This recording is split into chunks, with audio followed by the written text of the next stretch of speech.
is Nondu, your girl. I'm back again today with another video. And if you are a returning subscriber, welcome back into my story time telling, as you can tell by the title below. If you're new, please stick by and listen to my story. Hopefully you will enjoy it and take some tips and also be advised on what to do next should you ever fall pregnant, and yeah, make decisive decisions on which plans to take for delivery. So you guys, today I'm just gonna be sharing my story of me giving birth in a public hospital. This is gonna be part one. I have two stories to tell because I have two kids already. This is my second baby, but today I'm gonna be talking about my firstborn's birth, who is now 7 years old. And yeah, I just want to share both stories because I feel like they are different. They're not the same. So each story is special in a certain way. So I want to share both stories, and yeah, each story is very sentimental. Each story is very special. Each story is very close to my heart, and I learned a lesson for both deliveries, even though I gave birth in public hospitals both times. So today I'm gonna be talking about my firstborn delivery. My son, when I had him, I was 23, I think, turning 24. I fell pregnant 2012, late December or January, and then gave birth in October 5th. My due date was actually on the 25th of September, but I went way past my due date. I think for most mommies, if you're a first time mother, you take time to go on labor. So it was the case with me as well. I took very long to go on labor in a way that towards the end I was very tired and I was so huge, and I wanted to give birth like so bad. I think I need water.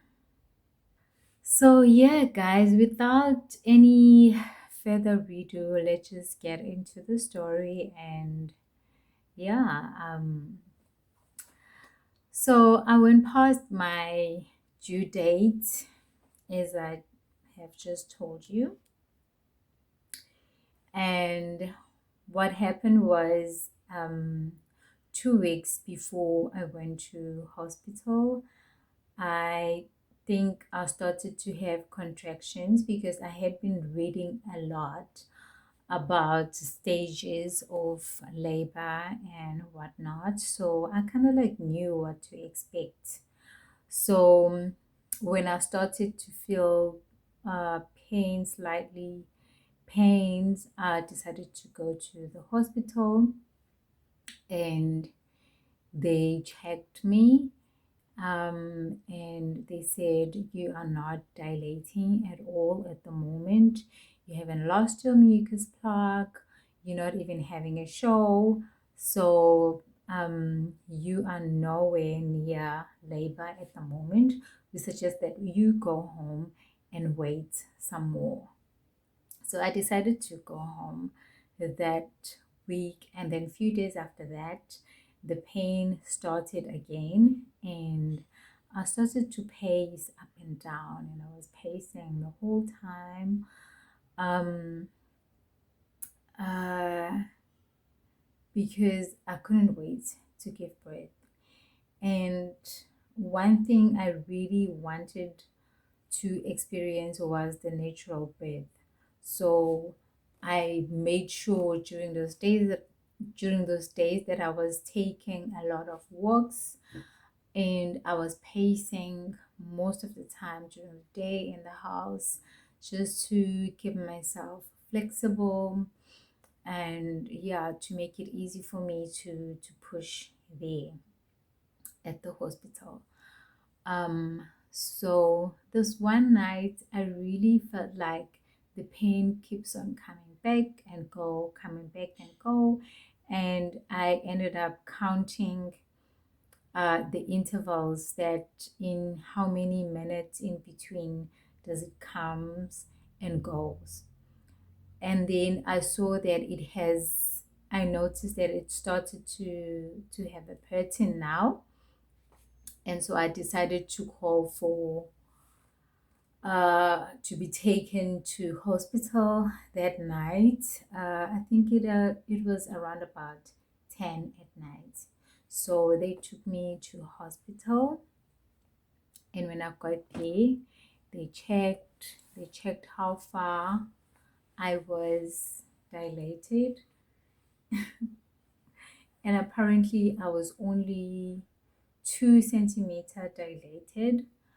Um, but then they said, because you do have contractions now, it's best we admit you and you stay here with us. And because I was way past my due date, so they decided that I should be admitted and be monitored inside the hospital.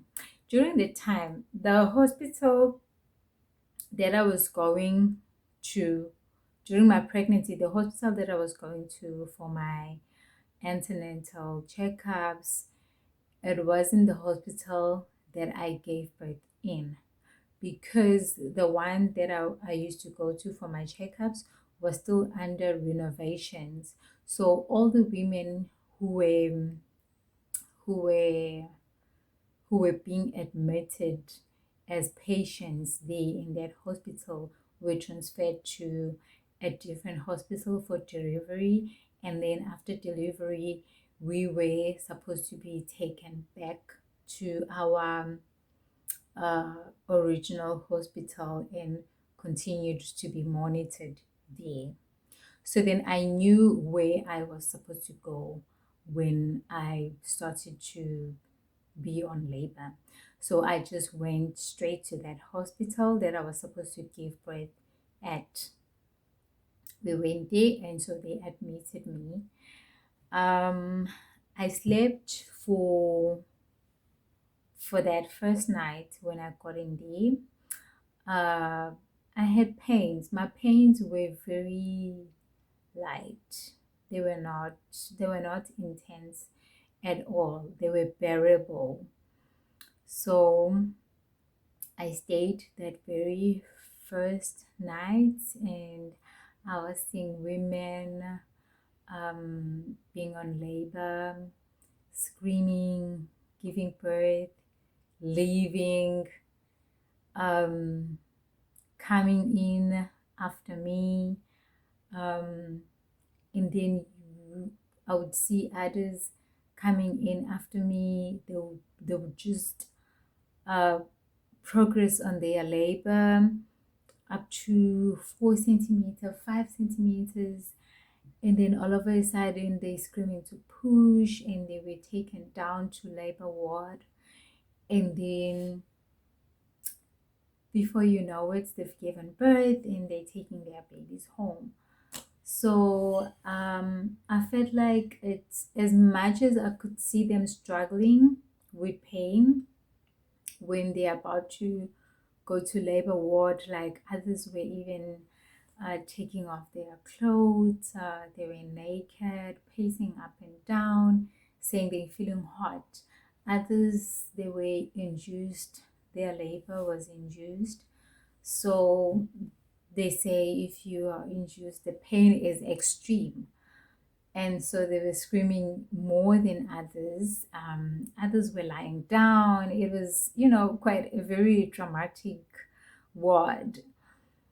Um, but I was very calm. To be honest, I don't ever remember screaming in that ward. The only thing that was irritating me, it was the line, the line that they do for you here to be able to take your drip, your medication, your injections, whatever that you need to take via your veins. So only that was a bit irritating, and it was only irritating on the first day because my hand also started to be swollen, and but then on the second day I got used to it and my hand really adjusted, and I was just fine. It felt like nothing. It felt like I didn't have anything on my hand. And so, you guys, I kept on having visitors, relatives, my baby daddy, uh, bringing me food and stuff, coming to sit with me for a while during visiting hours. It took a while. On the third day, my pain started to be a bit intense, intense. Um, but there wasn't any progress. Nurses were coming in and out, checking me, inserting their fingers down there. I don't know. I'm a very fragile person. Um, I have a phobia for needles. I cry, especially in the hospitals. I hate hospitals. Luckily, I've never been so sick in a way that I needed to sleep in a hospital. I've never. And thank God, because I don't think, well, if you're meant to survive, you survive. But I think that would be a very traumatic thing for me to take in, because being in a hospital is something very, very tragic for me. So, but then during my pregnancy, my labor, I was so strong. I don't know where I got the strength from. I was really looking forward to give birth, and yeah, the pain, I could bear the pain. I was not screaming. I didn't have tears at all. It was just, when I'm having contractions, I will just go, and then when the contractions go away, and then I'll be fine. In between, I used to receive calls. I was still chatting with my friends on the phone.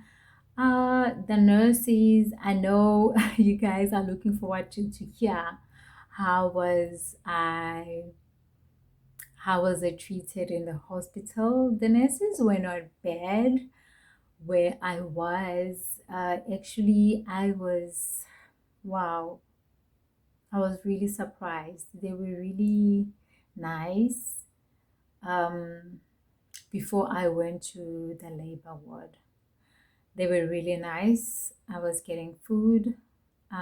Nobody sworn at me. Nobody spoke bad with me.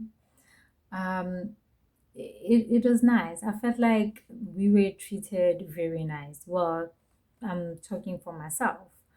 So everything was okay before I went to labor. And then on the sixth day, the doctor came to check up on me. The only thing I was worried about is that I'm way past my due date, and there's nothing being done about me not dilating and my labor not progressing at all. Not My water was not broken. I wasn't losing any mucus plug. There was no progress at all except for that slightly pain that I was having. But when they put me on the CTG was saying, um, I'm extremely on labor. Every nurse will be like, "Wow, you're having contractions. Like you are contracting a lot, but you are not crying. There's no progress. You're not dilating. Your water has not broke. You haven't lost your mucus plug. There's no progress at all." But the CTG is telling us that you have very, very intense contractions. So I couldn't understand that. Maybe it was the baby trying to push, I don't know. And so I stayed, and on the sixth day, going towards the night, there was still no progress until the doctor came and did the checkups. And when he really checked me up, he noticed that I was going from 2 centimeters to 3 centimeters. And so he told the nurse that when I go to my 4 centimeter, then they should take me down to the labor ward. And so I stayed. It was still not bad. Um, I stayed and I was still looking forward to give birth naturally because I was like, wow, this is not so bad. Like, I can take this. And so, yes, I stayed and they kept on coming and going, checking, inserting their fingers. So I ended up even getting used to, as much as it was very uncomfortable. The trick for me was that whenever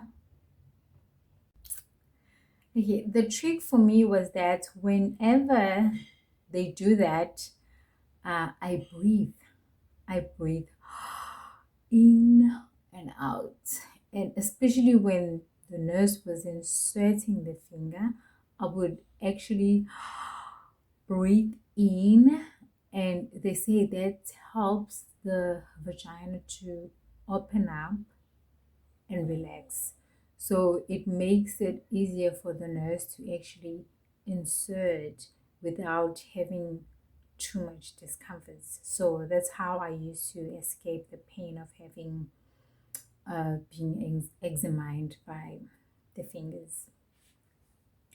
So now I'm on 4 centimeters, and then the nurse says, "Okay, we should go downstairs and the labor ward because you are progressing slowly. So I've booked your labor ward so you can, you know, be closer to the doctor and we can monitor you closer." So we went downstairs, and when we got there, I still sat on that bed and the pain was getting stronger now. And I could see now the pain is getting much stronger, and my grunting and was getting, worse. I could feel it. It was uncomfortable. It was so painful then. And the contractions were getting closer and closer. But then it just stayed on 4 centimeters. When the other doctor came to check me, he was like, "No, this person is not on 2 centimeters. Who said she's on 2 centimeters? This person is not on 4 centimeters. Who said she's on 4 centimeters because she's still on 2 centimeters?" Oh my God, I wanted to cry. And he took bloods and he did another CTG scan, and only to find out that my baby was getting tired then. And so I felt like what I noticed there when I was down there by the labor wards, government hospitals push for natural births. They push that people give birth naturally. For them, that's like an achievement because one, it's quite expensive to do Caesar. Two, it's less job for them. 3, it's less risky. Um, and I don't know what's the other reason. It's like victory when your patient gave birth naturally, when you were able to help your patient to give birth naturally. It's like it's a victory to them because they kept on applauding each other. My patient is giving birth. Yay! Natural, natural. Sis. Anhlali kanjalo mina. Umuntu kumele aphushe, you know? And I would hear other ladies screaming. Others were being slapped on the thighs like, pa, pa, pa, push, push her, Wena, push her. You know? Sorry, my angel. There was quite a lot going on. In the labor ward, everything changed. It was way different compared to the ward that I was in on the other level, on the other rooms. So I started to frighten now and to doubt myself if I'd be able to push. And then when the doctor did the CTG scan, he said the baby is getting tired. They're gonna have to book me for Caesar because I have no progress at all. Baby is distressed. So I should be taken to emergency Caesar. But I was still on the drip, and they put me on drip. They started shaving me even further because I had like very short hair. So apparently you have to have no hair. There must be no hair at all, no pubic hairs, nothing at all. So they shaved me more further to be balded, and I found myself waiting for like an hour to 2 hours. Then I kept on asking, why am I waiting here? Why am I still here? Because the doctor has already said that the baby is distressed and I'm not going to be giving birth naturally. I will be having emergency Caesar. Then why am I here? So the nurses were begging me, hey, Stacy, see for at least 2 more hours or 4 more hours. You never know. Maybe you might have progress and you'll be able to push your baby without having to go for Caesar. And the nurse that was supposed to help me give birth, she was complaining that you guys, I'm not gonna win here. My patient, you can see she doesn't want to be here anymore. I don't think I'm going to achieve this natural here. You know, she was complaining, and I could see that this is like a competition to them. You know, it's like an accomplishment if one has helped a patient to give birth naturally. So I was like, no, I'm not gonna risk my baby's life and stay here while I've already signed the form to say I am giving you the permission to take me to theater and I'm going to be giving birth by Caesar because I'm having complications right now. So I don't understand why I'm still here. So I started complaining. Oh, but they were so rude to me. The things they were saying, why are you being so childish? Why are you being so childish? When you were busy having sex, you weren't complaining at all, and now you're just complaining to us because you can't just give us at least 2 hours more for you to progress and push this baby out. It was quite a drama. And so I said, you know what? I started calling my aunt. I started calling um, my baby daddy, and I was crying now. So the other doctor came and broke my water. The doctor broke my water, and the pain started to be more. The pain was severe. I couldn't. It wasn't the doctor, it was the nurse. She came with this thing that was very long. It's like she put her fingers and put this thing all together, and it's like this thing goes against the fingers to break water like this. It goes whoosh, and then it breaks water. After that, I think it gets dry in the warm. Are you okay, my angel? Mister. Okay. It gets very dry. So let me take. So it gets very dry, and then the pain started to be more. The pain was extreme. And so I just decided to take off the belt for checking baby's movements or baby's heartbeats. I took off that belt. I took off the drip. I wanted to leave the hospital because I felt like, you know what? I'm dying here. I'm going to die here. Nobody is helping me. And I've been here on this bed. I've been in this, excuse me, in this hospital for a week with no progress, but having contractions. And and I'm way past my due date.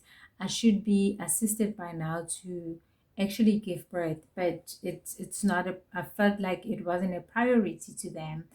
They were just waiting for me to push, which it wasn't going to happen. But the doctor had made me to sign the thingy, to sign the form that I was going to give birth by Caesar. So I had to just break loose in that word, and I wanted to leave, and I made a call to my baby daddy. I told him that, you know what, I'm about to go to theater now to give birth, and they're not letting me go. They're still keeping me here. I don't understand why, because they've broken my water and I'm on severe pain, and I don't understand why do I have to go through so much pain when I just have to go to theater and give birth. So what happened was I stood up and I started packing my things, and I was like, I'm leaving this hospital. If I have to give birth on the road, then so be it, because I'm not getting the help I'm supposed to get. You guys, I was I was losing it. I wanted to leave the hospital and run into the mountains and disappear. But now my problem was, and then I kept on thinking, if I go and leave, who's going to take my baby out for me? That was the thing. So I said, let me just start being crazy so that they pay attention. So I started being crazy. I took off everything. I started packing my bag. And then they called the doctor. The other nurse said to me, I'm going to write on your form that you refused being assisted by the nurses, refusal of medication, refusal of being monitored by the nurse, and you were just not cooperating and with the nurses. I was like, so whatever you feel like is right, just write it there.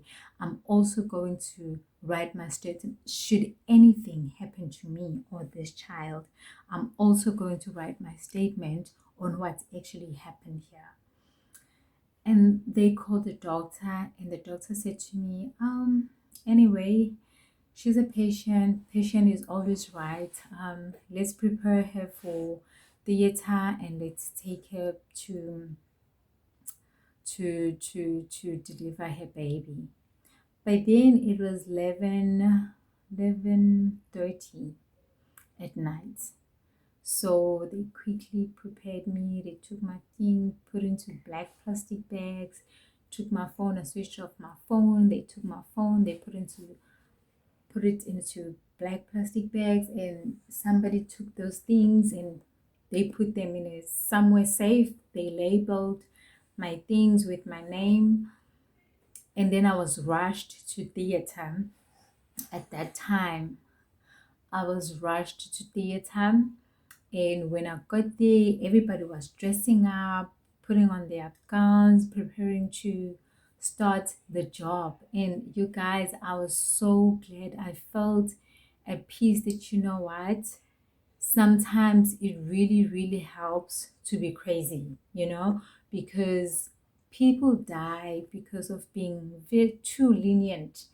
I'm a very lenient person, but that time I couldn't take it anymore. I was like, it's either we both die with my baby right now or I fight for our lives.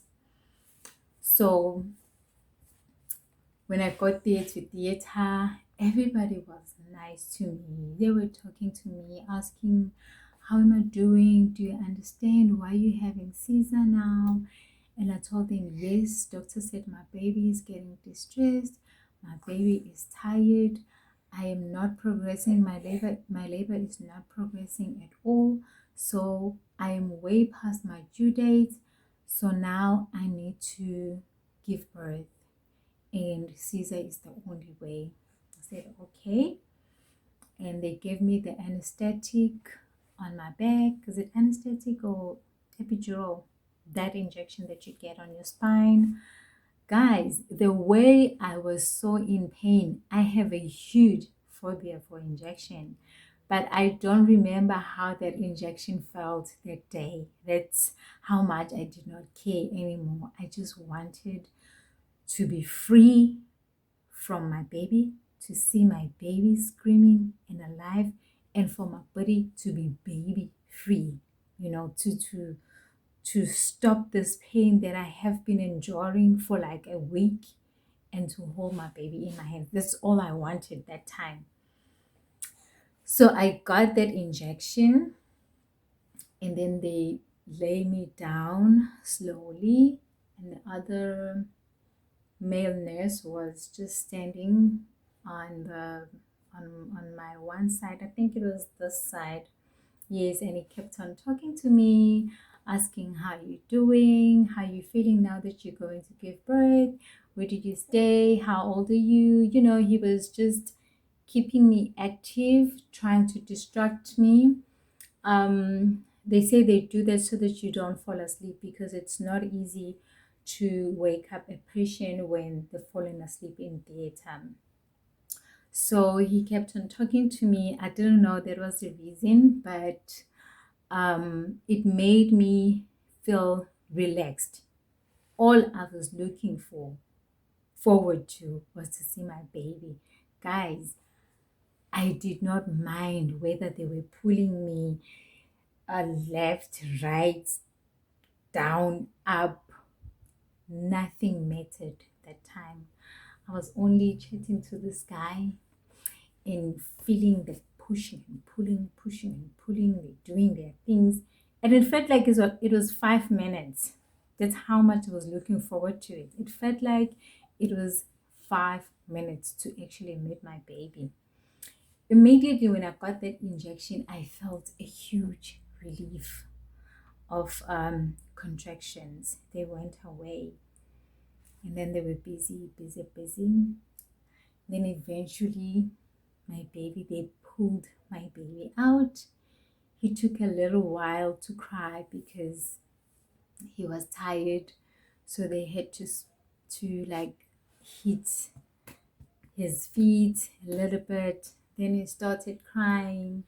And then they came and showed him to me that this is your baby. He's a boy. And I was like, oh, I was so excited. Thank you, God. Thank you so much. I was cooperating. In the theater, I was an angel. I was sleeping like this, saying, do whatever to help us. Then I started shivering because the side effects of that injection that you get. And then they started stitching me. Even that, I did not feel. They started stitching me. They put me together. And then they took me to another bed. They gave me extra blankets to wrap me over. And then I was taken to a recovery ward. What, my baby? You okay? What? You okay, baby? And then I was taken to a recovery ward. From that ward, I had to wait overnight to actually meet my son because they still had to monitor him. They still had to make sure that he was fine. But I just couldn't sleep, guys. I couldn't sleep at all. I was just waiting for him to come and meet me and to meet him as well. So baby daddy, when he arrived, he found me at the recovery room and I had already given birth. So he missed our delivery. At that time, they say in that hospital it was allowed to bring your partner in theater. So but he couldn't make it. He was late. And so he asked to see the baby and they showed him the baby. And you guys, there's nothing that put me into so much relief than that. Um, I felt so happy, so excited that finally I've given birth, and that C-section gave me the instant relief. I was so excited. I felt at peace. I felt like, yo, this is my victory.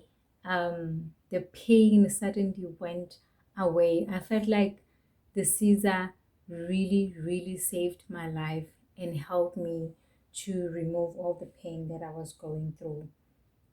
Um, you okay, my angel?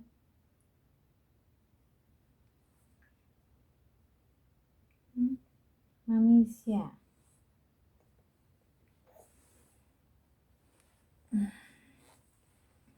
So, guys, this is my story. That's how I gave birth, and then that morning, early in the morning, and I was able to meet my son, and I was so excited. Um, I was so excited. He was the best thing ever in the world. He was my everything. He was my heart, and I thank God for um saving me and my son. It wasn't really tragic, too tragic, but I think being crazy really helped me not to be too lenient. Really helped me in making things faster. So that morning when they came to bring him to me, they brought my things as well. They brought my clothes, they brought my cell phone and everything. And then I think on the second day, was it that very same day? On the second day, I cannot remember. I think, yeah, I think it was, yeah, that day the injection had just one of the system. So we were asked to try and go take a bath, I think. Yes. And then the ambulance came and took us to our original hospital. That's where we stayed for with the other ladies that I was with there. But I'm just talking to myself. So that's where I stayed for the next 3 days. That's where I was monitored, and after that a doctor came to discharge us. So you normally get a doctor for yourself and a pediatrician for the child. So if one of you is not discharged, you both not going home. You have to be both discharged for you guys to go home. Nana, what's wrong? You want to go down? You want to go down? Hmm?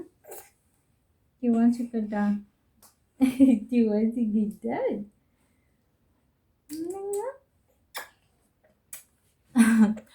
So on that On that third day, we were both discharged, and then I was able to go home, and my family and baby daddy came to fetch me, and we did the baby's birth certificate there and there at the hospital before we actually left.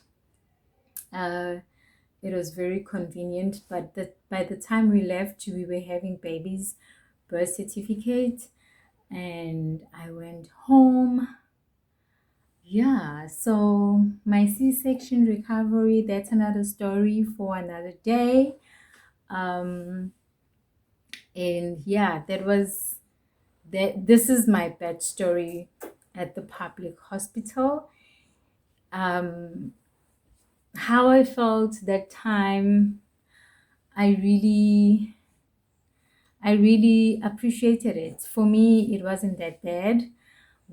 I felt like if I were to be pregnant again, though, I wouldn't want to give birth in a public hospital because of the reasons of how much they push for natural birth, even though you are not fit to do natural birth. I feel like it should be a personal decision, but I understand maybe government rules and private hospitals rules are not the same, you know. So that's why. Ah. So that's why the pressure is too much. So I had planned that I must make sure that next time if I fall pregnant, I'd already have medical aid and make sure that I give birth in a private hospital. But unfortunately, things did not happen that way. So even this second child of mine, my angel here, she was also given birth at a public hospital. Her story, it was Caesar as well, but her story is different.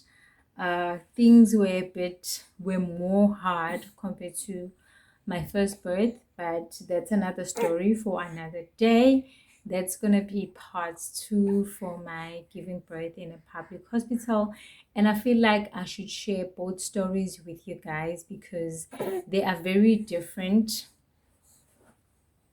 And yeah, each story is going to teach someone something or touch someone differently. So yeah, I am going to share my second birth in a public hospital. Thank you so much for staying this far until the end of my video. Please subscribe, comment down below, share on how was your birth in the public hospital as well. If you are looking forward to give birth in a public hospital, I hope I gave you a little glimpse on how things are there, even though experiences are not the same. But also, you also going to get another glimpse when I share my second story. Thank you. Let's go, my angel. Let's go. Let's go. Say bye. Say bye. Bye.